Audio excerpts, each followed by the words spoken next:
Hello, you wonderful people. So for today's video, I'm going to continue my Trails of Cold Steel 3 discussion. If you have not seen the previous parts, I will include links to them in the description down below. So for this discussion, I want to talk about the branch campus itself. I don't think they ever explain why exactly the branch campus was built necessarily, because it's so interesting, because obviously it is on a much smaller scale than the other one, because obviously you have 3 classes, but obviously like in total there's only like what, no, it's like 20 or 21 in total, and you know the other, like it's like 15 or 16 other students, and then like the 5 that join, you know, class 7. So it's like, yeah, so it's not that many students, because I'm trying to think, like, because that definitely is even smaller than obviously the characters you got to know in the first 2 games, whether it be like all the other students, whether it be your Colettes, your Monicas, your Vivis, your Vives, your Lindays, your Mints, so on and so forth, Alan, Marguerite, Patrick, like, well, yeah, Patrick's kind of a different case to a certain extent, but you get what I'm trying to say.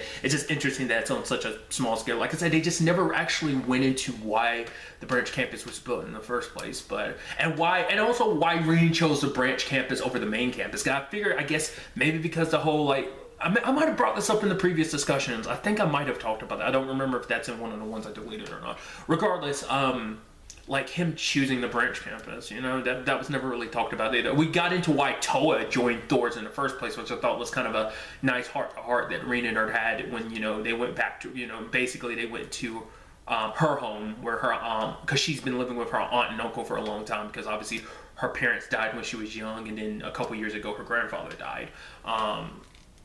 But nevertheless, a lot of interesting things about the branch campus too. I talked about this before. Well, obviously the whole Leeves situation I think is interesting, because they end up talking about, because I think you expressly hear the story from the mayor, because obviously you run into Josette, which obviously it's interesting because Josette ends up talking about the fact is that they all actually have connections with each other, like that basically like Josette, Ferris, and Elisa all kind of have like this connection, because it's like Josette like remember someone when she was younger, and it turned out to be Elisa, which I think is interesting because Elisa kind of has the same regards to it's the same regards to Reen, which I thought that was kind of a nice moment, just like, oh, it is kind of a small world when you have, like, it was at the it's the place where the royal family stays in Heimdall, that place, how it's Ferris, Elisa, and Josette talking. Regardless, the reason I was bringing it up is because I didn't look it up the first time I played through the game. I did the second time, because when Josette shows up, she has obviously a very unique character model, and she like has an introduction when you see her name, Josette. So I was like, why is she so important? I looked it up. She's connected to Trails in the Sky. Like, basically, she starts off like a minor antagonist in the first game, but I don't know if she becomes a party member later on, or whether it's just like she becomes an ally. Whatever the case may be, it's kind of interesting, because like her and her brothers were like pirates. They were bandits, basically, because you end up finding out from this that like obviously their family, like the town of Leeves, they were a noble family that lived there, but basically they got tricked by a merchant and ended up losing everything. So that's the significance of Leeves, and obviously like it's not somewhere Josette likes going back to, but she pops in from time to time because the mayor and his family enjoy having her around whenever, because there's some of the people in town that remember.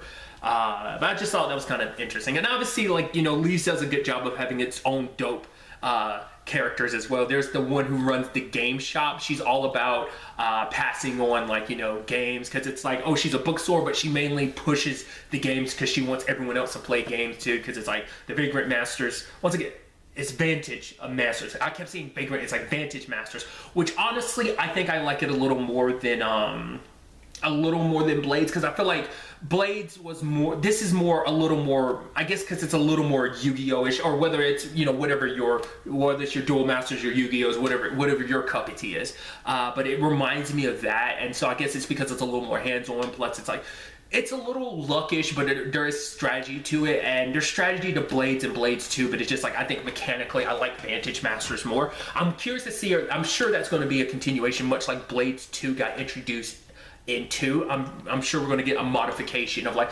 oh, the game of Vantage Masters has been modified to a certain extent. I think I've gotten really good at it over the course of the game, not to toot my own horn. I'm kind of pissed because I didn't reset some of my losses, so I am stuck with 2 losses, because I'm that petty dude that's like, if I lose, I just reload my save just to do it over again. But I think I've gotten better, especially because I feel so cheap, because the second time through you pretty much have all the cards, not all of them, because there's the specific ones you have to get, with the exception of Master cards. a lot of those cards you have to get again when you're playing the game a second time through, but still you start off with such powerful cards that it's kind of like you can easily wreck anyone. So most of the game you end up kind of wrecking everyone except the Jaeger King and obviously Kurt's mom are still tough regardless, but nevertheless. But speaking of the branch campus, and I definitely talked about this in a previous part, I do like the fact that because you're playing Reen, you get that teacher side of things that once again you were never able to necessarily get that perspective on things in the first 2 games. But kind of, you know, bringing up some stuff. Obviously, it's pretty dope that you're working there with Towa, because obviously that was a surprise for Reen. Towa kind of had a little more idea that like Reen was going to be working there, but it's so dope that, you know, especially because it's like, oh, because obviously Reen looks up to her so much because she helped him out so much. Obviously, she looks at him in the same light because it's like, you helped me out so much when we were students, and see it kind of come full circle. Him going and helping her out, she's like, oh yeah, it reminds me of that time you helped me, and he gave her ideas about the festival and everything, about doing, you know, a performance, you know, music and stuff like that. And it's like, oh yeah, that outfit. She's like, oh, don't even think about that, you know, because, you know, still she, even though these years later, she's still a little embarrassed about the whole outfit she wore during that performance and stuff like that. But it's pretty dope having Towa being there. Like, you know, it's like, I mean, and then like the whole Randy situation too, which I think is interesting because that kind of create kind of a bit of an awkwardness that both him and, you know, Randolph and Reen kind of admitted. Like, yeah, we both kind of, not like they had issues with each other, it's just kind of awkward because like Reen feels bad because he's like, oh, I know you're tied to Lloyd and them, because he's like, yeah, I fought Lloyd and everything, but even Lloyd kind of respects Reen because he was like, oh yeah, like, because like Lloyd and I'm sure Rixia and Lloyd ended up telling everyone about like running into Reen and everything. But obviously for Randy, he doesn't hold that against Reen because once again, he realizes like the position that Reen was in. And obviously it's like when he sees Reen met up with all his pals and stuff like that, and he even talks about it with Teal, like how it makes, you know, it makes him a little nostalgic for his group. He hasn't been able to meet up with them since everything went down, since he was kind of given a little choice and kind of push, because it was actually Rufus who actually pushed for him to be in go to Thor's. The main reason why is because once again it was trying to divide up the power of the SSS so they couldn't interfere. So if Randolph wasn't there, it's less likely for them to all kind of, you know, reunite and everything. But I think obviously that's going to change in future games, you know. But it was kind of neat to see like their bonds grow. Obviously Randy's got the whole complicated thing of like, oh yeah, his cousin Shirley, because I love they make a joke about it at one time, your sister, and he's like, we're not siblings, we're cousins. You know, he's like, make a damn point, that's not my crazy ass sister, that's my crazy ass cousin, you know. So that being the whole thing, and I even thought that was kind of neat learning, like, cause once again, this is my first experience with Randy because I've never played the Crossbow game. So learning that he was a Jaeger, I don't know if he ever talked about going to, like, whether he actually became a bracer or not. He definitely talked about his Jaeger days, so obviously bringing him the commonality between, well, I mean, it makes sense because, like, who his dad was. Like, his dad was the war god, the one that died fighting, supposedly both him and Rutger, you know, ended up dying, but neither one did.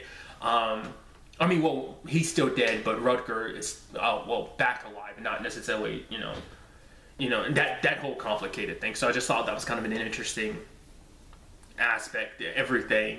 But you know, he's kind of a little bit of a bit drinker, but also at the same time just like kind of getting to know Randy being like the kind-hearted person he is. So it's nice to see Reen having like so many people in this corner, having someone like Towa and having someone like Randy in this corner. So that's pretty dope. I am kind of bummed you don't get to have Towa in your party. Like you can have, when she's with you when you're going to Heimdall, like you can give orders, but like use her orders, but that's about it, or her order. But you don't get to fight with her like you do in 2. And even in 2, once again, you only have those small sections you can use her. Like when you're going to reclaim Thor's, you get her for that one battle. Like it's Patrick, Ferris, Celestine, and who was the other person that was in that fight? But oh, Adele.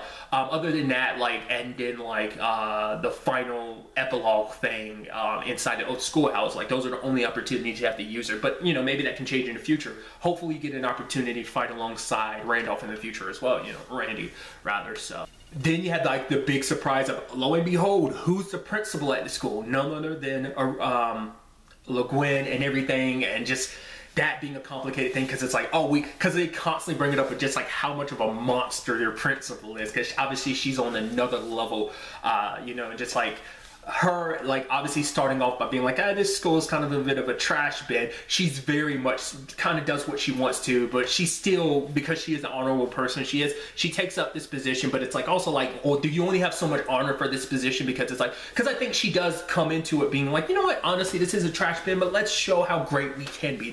That even though this is just kind of a trash bin, let's make the most of it. And she does become attached to these students. These are her young lions, so she does take pride in it, you know. But part of me was wondering, like, because of the whole Milding, you know, Muse situation, like, is that even more so reason why she holds it? Because it's like, well, this is kind of where I'm meant to be, you know, playing out this chessboard game that Muse is playing. Like, you know, I'm sure partially that, but I do think she does fully take pride in leading these lions, because seeing all that they went through during their field exercises and how much they've all grown, like, she takes pride in that, you know, because, you know, that shows her power as a leader, because that becomes a whole thing when she shows up when you're going through Juno. It's like, none of you are actual leaders, but then lo and behold, oh, Rutger being like, all right, we'll leave it to you guys. If you guys fail, we'll step in. Obviously, her getting the opportunity to go up against the Steel Maiden, her going toe-to-toe with a legend, being able to bring a legend to their knees. And so her, you know, rise to, you know, the pinnacle, the heights of swordsmanship, and obviously what that means. And it's being something, you know, that fight is something that Laura and Reen could take from, that the rest of class, the new class is like, I don't necessarily get what that is all about, you know. But it's, you know, it was an experience that obviously Fee and, you know, Sarah partook in, going up against the Radiant Blade Master and the Golden Rakshasas, you know, that being the whole thing. Because once again, further proof of her just doing whatever she wants to. She comes out in her soul dot, and, you know, even Rainy was like, oh, Rain, you don't even need to use Valimar. You could use a basic soul dot. He's like, nah, even using Valimar, we have maybe like a 50-50 chance against her, even less than that, because it's like, you know, it's like, do not underestimate her. She is ridiculously skilled, and I love the fact that there's 2 points in the game you get to have her in your party. Obviously, there's that random fight that Altina's with, and, you know, during the summer festival in Heimdall, you get her for a fight against a cryptid. She's so damn good and so powerful, because even strategy guys will tell you, like, oh, might as well use Aurelia because she makes Juno Fortress a damn joke. Her skills, her power, and everything, she's so damn good. It's just like, the way she can rinse through enemies, it's insane, you know. Obviously, like, Reen going up against her once, you know, earlier in the game, and kind of only holding his own, and then later on going full force by, like, unleashing his ogre power and going toe-to-toe with her, and that being another, like, you know, and I like that you can actually do get benefits from it. You learn, like, what was it, like, the golden aura, it's like a brave order that he gets by winning that fight, but also you get stat boosts from it as well. So I just thought that was kind of like an interesting element. It just, Aurelia is just such a dope character, because it's like, obviously she knows a lot more than she lets on, but it's just like, never forget, like, she's one, if not, because they even label her as like literally the strongest playable character in the game. She's stupid strong. And I'm curious to kind of see where her story kind of ends up taking her. I do feel bad for Major Michael, because even Randy and them talk about, like, oh man, you kind of have it tough, don't you? Because she's kind of like it's like you're basically keeping an eye on a wild lion most of the time. So I love that being a whole aspect to that whole situation. And since I brought him up, let's talk about Major Michael. I like the situation with him, him being with the RMP and everything, Railway Military Police. And he kind of comes off a little bit like a hard ass and everything, because I love, like, you're having your emotional goodbyes and crossbell and stuff like that. He's like, hurry up and get on the damn train. But he's so stern, yet he does take pride in what he does. Because even when the time came, it's like, you might be going up against, you know, Osborne, the same dude who started the RMP. Like, but for him, it's like, no, I'm an instructor here. So much like Milliam choosing class 7 over the Iron Bloods and Osborne, he ended up choosing, you know, his student. He's like, my pride at me as an instructor comes first and foremost. So when the time comes, I'm going to be on your guys' side, you know. But also learning, like, the complicated and tragic history that him and Claire have, because obviously Claire opens up about, like, her brother Emil, and I love that being a thing where it makes you understand, like, why Claire had the reaction she did. He was like, oh, so that because you knew I was Osborne's kid, that's the only reason why you were so kind to me. She's like, no, that's not the only reason. It's because Breen it's basically about the age her brother would be if he was still alive. And so even she says, it's kind of wrong for me, it's wrong it's bad for me to do that for Emil's sake as well as your sake, to kind of treat you like my brother. So she's like, this is the last time I'll look at you like my brother, like, because it's not right for me to do that, because it's like, you know, it's like almost like trying to replace her brother, and it's like, you were important to me in your own right, and I shouldn't be using my brother as a means of almost treating you like a replacement. But like their family situation where it's like her uncle was responsible for the accident that killed both her parents and her little brother, and that, you know, that being Michael's, you know, dad, and the complicated thing of like, she blames herself for everything because she feels like she turned their lives completely upside down, so she blames herself for it, which even Michael's like, no, Claire, you don't need to blame yourself for that, because when you go to the Rebuild company later on, because obviously like all the company went to her, but she ended up giving it to an employee, just so it was just too much to keep all of it. But obviously like there's that branch quest you get in Heimdall where it's like the head of the dude who runs it now, that employee who's the head of it now, which I also think is pretty dope. One of the students you met from the music academy Elliot was going to go to, like his music friends, like you meet one of them because she works there now. But regardless, I thought that was kind of a beautiful thing of like, obviously the pictures being something like, you know, Michael was like, okay, I'm gonna give one to my sister, keep one for myself, and then Claire was gonna take one, and the other one she was gonna leave at her brother's grave. So it's just kind of, you know, it's understandable. Like obviously he's a little harsh towards her because he thinks like, because like Claire, regardless of everything, even being labeled the Ice Maiden, like she still wears her heart on her sleeve, and she tries to do her best, but he has to kind of put her in line to be like, no, don't be thinking too much with your heart. You have your own job to do, so don't try and stick around and do what we have our job here to do, you have yours, type of thing. So like I said, he can come off a bit of a hard ass, but he can be caring when the time comes. He is a lot of times. Like I said, I think he, you know, he can be, I think he just tries hard not to like wear his heart on his sleeve. Then there's the whole Professor Schmidt situation, which I like that he's become more of a character. Obviously he was there in 2, but obviously he was only there for like, obviously the Valimar Tachi stuff. But even beyond that, I mean, truth be told, he's been behind the scenes the entire time, because obviously he's well known as obviously one of Epstein's 3 disciples. They even make a point about that in 2 when they go back to stores at the very end during the epilogue. They're like, it's kind of crazy, here we are learning about, you know, Schmidt, and we actually met the man, and obviously him not being what they thought he was, obviously him and George having a complicated relationship that they have, but obviously he was always kind of more behind the scenes because he's the reason why Soul Dots were made. I think what we end up finding out, like Soul Dots, he made them, but he didn't come up with the design. The designs were actually Elise's dad's designs, and it's like, oh, it was supposed to be shown to me. So his first disciple, who like, I guess that's why he's kind of become the hard ass that he is when it came to George and Marakov. Like he's the way he is just because it's like, well, he lost his disciple. Like obviously he kind of treats all his other disciples, including Tita, a little like shit, but that's just the way he is. But it's probably because he's, I mean, it makes you wonder, has he always been this way? And it seems like he kind of has, but maybe losing Franz hit him a lot harder than he would probably ever admit to anyone. But still, he has you going through the keeps and stuff like that. I love when you're sitting around talking. He's like, what are you doing? Hurry the hell up. Obviously, like I said, he's kind of pushing Tita around, but even then, he's kind of a lot more in the know about a lot of stuff. Obviously, he knew ahead of time about... It don't seem like he's with Aurelia at the end with her and Wallace and all of it. It doesn't seem like they're together. It seems like they're kind of doing their own...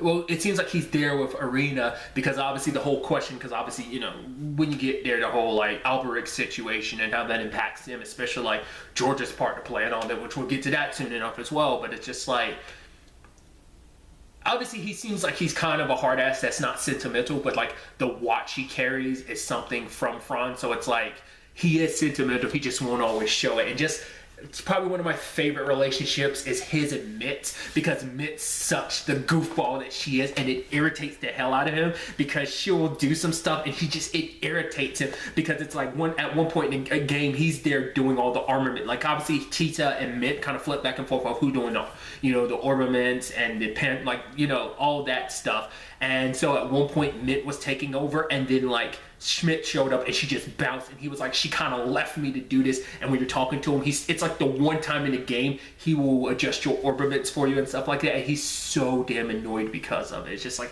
that's probably one of my favorite relationships is him and Mitt. It's like fire and oil like type of relationship that they have, and it's so good. Like these are just the most polar opposite characters, and just how she gets on his nerves. Like I think legitimately Mitt is Schmidt's kryptonite, and I love that whole dynamic that they have. As I brought up earlier, there's the whole like student situation, and obviously because there's such a small number of students, you kind of really spend a lot of time with them, get to kind of know them all. Obviously I like they make it like the quest, because obviously the quest, when you have quests connected to characters in the first and second game, like it just be regular quests. Obviously they have a whole subsection for people from Thor's, like having quests, you know, whether it's Schmidt, because his is connected to you getting your ultimate weapons. He finds a way to forge black Zemirian ore into your ultimate weapons. But obviously like you have ones from like each of the students, and you kind of obviously get to know a lot of them.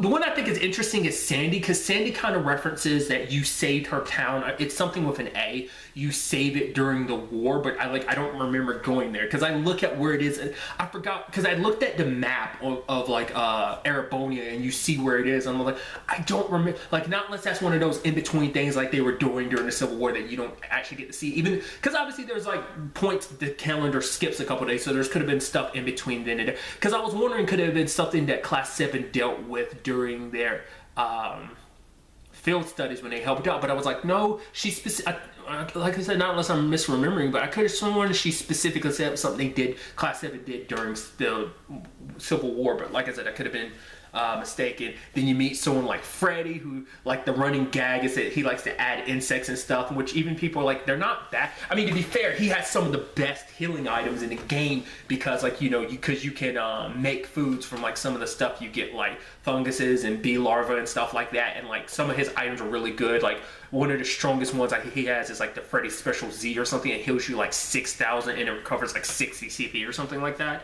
Or maybe like they heal really good. There's some of like the best healing items you can get besides like there's a ROM capsules and stuff like that, which like fully heal you and all that stuff.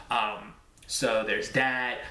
There's Jessica, which I like what they do with Jessica's story, because I think I brought it up before about how the fact is, like, you know, Reed and Kurt kind of had their issues. I mean, especially Kurt kind of going through it, but Reed had his issues of feeling a little inadequate. And I like that basically Reed takes the advice, that conversation he has with Laura and Celtic, he takes that and applies it to Jessica, because Jessica's like, you wouldn't understand where I'm coming from. But she's like, oh yeah, I understand, like, you know, Kurt's an intermediate, you're still beginning of the Schleiden style, and you were kind of worried, like, oh, he's like, I was literally in your shoes. It wasn't that long ago I was in school, like, you know, because I think it's also, you know, he has the notion of being like, you know, he has the image of like, oh, I'm the Ashen Chevalier, so I've always been amazing, but it's like, no, like, I've learned just like you. He's like, even I'm just, you know, still an intermediate level, but it's kind of like, don't rush, because, you know, much like the path of swordsman, there's many different paths to get there, so you don't have to kind of rush. Just take your time, because like you rushing things isn't going to help you, it's actually going to hinder you. So I like that being kind of part of her side quest, because it was kind of distracting her for a bit. But like, that's not the only time Reed takes that advice. He actually does the same thing with Wayne, if I'm not mistaken. It's the same advice, like he saw Laura kind of, you know, Laura and Monica's relationship, because Wayne's part of the swimming club, so he brings that correlation there as well.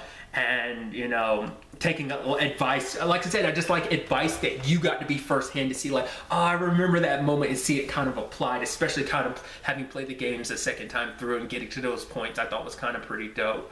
I also think it's so interesting how they modify those. So like a lot of those times, like in the fight with Jessica, you're controlling Jessica as she fights Reed. It's a little reminiscent of the whole Alan thing, because Alan was kind of in that very similar situation in one, and actually a side quest puts you two working together, and to get like the bonus AP for it, Alan has to be the one to, he can't have fallen into battle, and he has to be the one to deal the final blow. That's how you get like the 2 extra AP for, you know, 1 for each one of those extra things. So it's very reminiscent of that, but also interesting that, you know, Reed pulls from his experience with Laura, which I thought was kind of pretty dope. Lenora in her situation, like, what was it, like, I forgot the fleet that she was a part of, and that becoming a story, how that ties into the whole thing in Ortis, because you had the company that Hugo, you know, his family owns, like in Ortis, they're kind of being assholes to the business that Ferris is running, and how that kind of, you know, how that whole thing gets revealed, and especially how Lenora's branch quest ties into that. Because I think that's so interesting. You could actually miss that whole angle to it. Like, I don't know if she still participates in it, but at the very least, if you go start her quest first before you complete that quest, you get kind of a different side of things to that. I don't know if it's different because both times I made sure to go to Lenora first. It's a whole thing, but obviously that's kind of her kind of confronting her past, because obviously she wasn't sure, much like, you know, Fee didn't know where a lot of Zephyr went to. It's kind of similar in that case where Lenora didn't really know too much about where everyone else went, and this is her, you know, she chews out the dude who was kind of involved in everything. So I just thought that was kind of an interesting aspect to that as well. You know, like your Gustavs, your Pablos, especially how Gustav, Pablo, and Valerie, you know, they start, you know, their own band, and obviously Valerie being the vocalist and not wanting to be the vocalist because she's descendant of the monarch that basically ran when Northumbria got hit with, like, what the storm that left all the salt there on the land, made it very uninhabitable, made it hard for stuff to grow there, like, hence why the Northern Jaegers had to go out, bring money in from the outside to keep that country afloat, that place afloat, basically. And obviously those issues, because she felt like she was kind of hated and despised, so she kind of kept that to herself. But then Pablo and Gustav, it's like, oh, it's so messed up that people treated you that way, you know, and having her back and everything, and what that grows into. Because it also ties into a LeQuinn situation too. Aurelia, she ended up funding so much for the school that they really weren't going to let her have. Like, she's the reason why you have the sauna, which I also love that that's an opportunity for you to spend time with other characters, like whether it's Randy, Class 7 characters, Aurelia herself, Towa, even Tita. I think they're the main ones you get to spend time with during those baths. Also, I love those baths, being able to kind of recover not only your HP and your EP, but also your CP, and also recover your salt gauge. Obviously, you get around that with the whole, like, Dragon Vein thing, as I brought up way earlier in the previous part. Regardless, she's also the one that kind of created all the different clubs, because I love the whole thing of, like, oh yeah, if you don't choose a club, you're going to work for the student council, which is so interesting considering it's almost like a punishment, which is interesting because it was never a punishment for Reen. It was just kind of what he did. He never found a club, but I think, and that in itself is why I feel like Reen is meant to be a bracer, because I brought it up before. Like, he done all, like, obviously all the stuff he does in 1 for the student council, and obviously all the stuff he does for his field studies, but also everything you do in 2 is very much kind of connected to how a bracer would operate. Even the fact of the matter, you know, so him helping out and wanting to help people, it just seems so befitting of him as a bracer that I'm like, I'm surprised that's not the guy. Because he felt like he can do more. But once again, I still feel like when it's all said and done, he'll probably eventually become a bracer.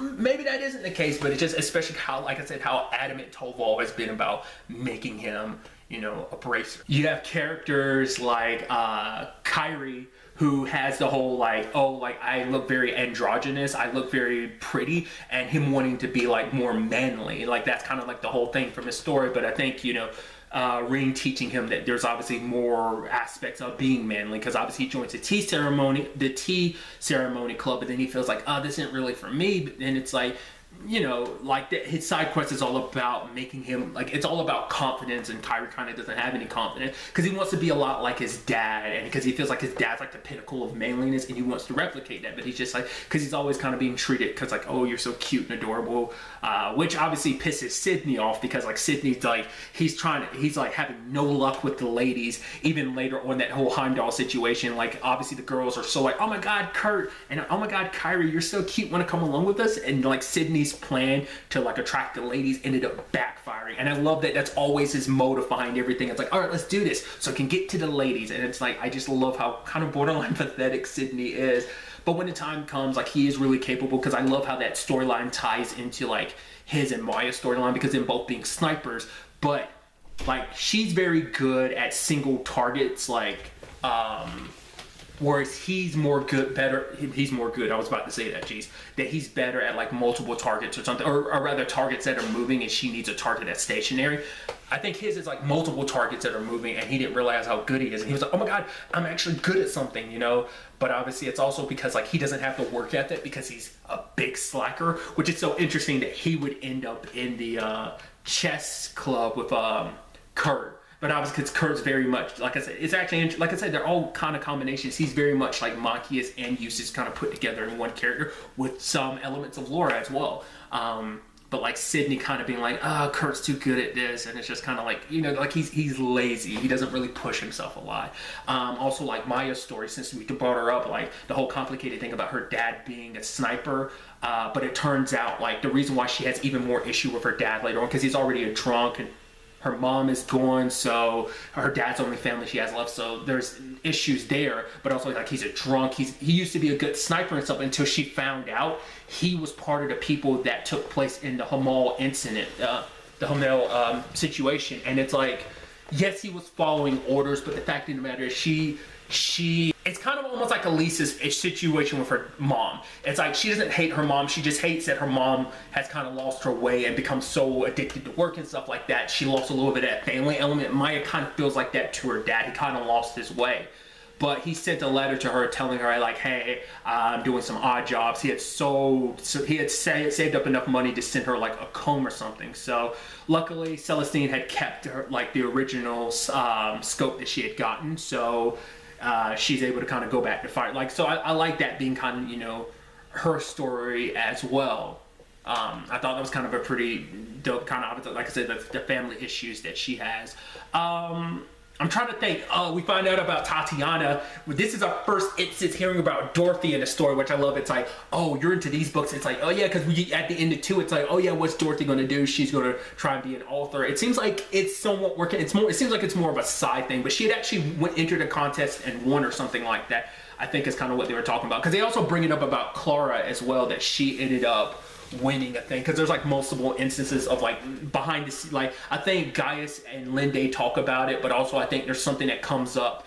I think it's in Ordine. There's a dude that's entering a contest, and he says like the previous winner of it was like Clara or whatever. It's like one of the Orbimet dudes, and it's like, all right. So I think that's just kind of, like I said, there's, because actually quite a, well, I'll go ahead and talk about it. There's actually only a handful of characters you actually get to hear about like what they were up to. Like you hear about like later on when you go to the Imperial Chronicle, you hear about Norton and Rex. So it's like, oh, Rex joined the Imperial Chronicle, much like Vede, but it's like, oh, they're all investigating all this stuff, so you don't get to see them the entire game. So stuff like that, I think it's just kind of interesting. But you know, circling back to everything. Right, what I was talking about was like Tatiana being the one that's into Dorothy's books, that being her type of thing.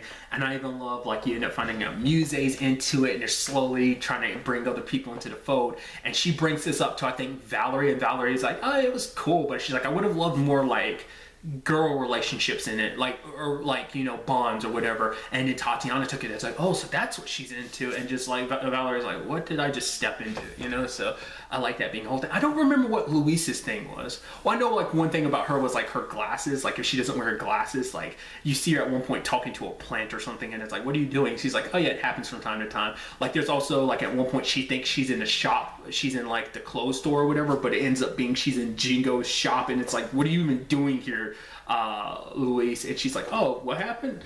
I forgot what her side quest was connected to. I don't remember her specifically, but regardless, I just thought that was kind of, it's just neat, once again, just getting a new cast of characters you get to really kind of latch onto. I mean, especially now, it's like there's so few of them, like you have to kind of latch on to certain people. The one I was about to walk away and not talk about was like Stark situation. Like I brought that up previously, but I thought that's kind of interesting, because like that's one of the main reasons why he came to the academy, because he knew Reen was here, and he knew Reen had connections to Crow and everything, and obviously that being a part of his story that he keeps talking about, you know, especially when it gets revealed, obviously the whole masked man thing, him looking like Crow and everything, but also like Crow's the one that talked, like that's what he was looking for, was like this deck of blade cards. And there's also that thing of like, either you can choose to just give them to him for nothing, and I love that Reen, well, because that, or you can get like 100,000 out of it, which even both times I was like, I mean, it's not even just the AP part of me, it's like, it seems shitty taking this money from a student, or whatever, especially because he'd been saving it up just to get these cards, but also because of Reen's connection to Crow, of course he'd give them away for free, you know? But he's like, all right, you know what, fine, I'll give you this trick, I'll give you, I'll let you know the trick to this whole situation. So Reen does it, you know, the trick that Crow gets, and he's like, Stark's like, I got it figured out, and he thinks he has it figured out, but it turns out Reen tricked him, because it's like, oh yeah, it was kind of a double bluff, because you already knew the trick to this, so I knew I could trick you with it. So Ring got away with not getting, giving them to him for free. So I like that whole thing too, and especially how that makes it even more of a connection. I'm like, all right, this is about Crow and everything, and because Dry kept coming up because that's where Stark is from. So I just thought that was kind of interesting to have that all kind of come full circle in that regard, And then you can't obviously forget about Tita, who obviously, like, once again, the whole her and Aget situation being the most adorable thing it is. Obviously her being like the hard worker that she is, being obviously working under Schmidt, obviously helping with a lot of the keep stuff. Also that little like thing that she makes that obviously Elisa has one too, but obviously like Elisa's is a little more refined than hers is. Also the whole situation of because I love that moment when like all the ladies are in the tub like talking about boys and stuff like that, and it's like Aurelia is there giving a little bit more advice, and then like and Tita is taking it like, okay, someone that's kind of a little oblivious, you gotta kind of like make it pretty damn clear, you gotta be very blunt with them or something like that. Like she took that advice, even though she gets super embarrassed about the her and Aget thing, it's just like super duper obvious in that whole regard. So I just thought that was pretty dope, because obviously that whole thing, it just kind of reminds you a little bit of the whole like all the times you get to spin in your mirror going to the VIDS and stuff like that. It reminds me so much of that. But obviously the whole thing of like, because obviously Tita's connected to the Trails in the Sky games, hence why she knows Olivier as he was going through at that time. Because that's actually interesting, because that also ties into Sandy's story, because Sandy knows Oliver, because the name he uses when he's a traveling musician, that's actually his mom's maiden name. And like the village like she came from, that they're from, is a very small place, so everyone knew about it. So like the end of her like situation, when you have all those recipes, the moon truffles recipe she makes for you is based on that. It's based on something Oliver, his mom, it was a recipe his mom had. So just kind of bringing you that connection. But obviously, like I said, Tita's from like the Trails in the Trails in the Sky games, because that does with Laburo, she's from there. So that's why she's got all these connections. Obviously to Estelle, Joshua, Olivier, Shara, who are some other ones? Obviously Aget. Like that's how like all this group knows each other. I even love there's this little thing between when you're with Lester later on, and obviously you get your big group of people, and you got Aget and Tita, and you also have Oliver and Olivier and her, and he's talking about like, oh, can I be your bro, can I have you as my sister or whatever, and she's like, you already have a sister, Olivier. I love that, just like the relationship and dynamic they have. So once again, we find ourselves here at the end of a discussion, because I've continued to run my mouth on for so long that I'd rather not go on for too long. So I'm going to end this portion of the discussion here. Obviously, wait for the next part where I continue my discussion of Trails of Cold Steel 3. I can already tell at this point in time, just because of how long I've been running my mouth, and this is probably part 4. Maybe 5 at this time. I've actually lost track of like all these different recordings. I hope I keep this all on track. But regardless, that's kind of a more issue of me side of things. But regardless, to the next time we meet, be happy, be safe, live life to the fullest, and enjoy it. Good day and goodbye.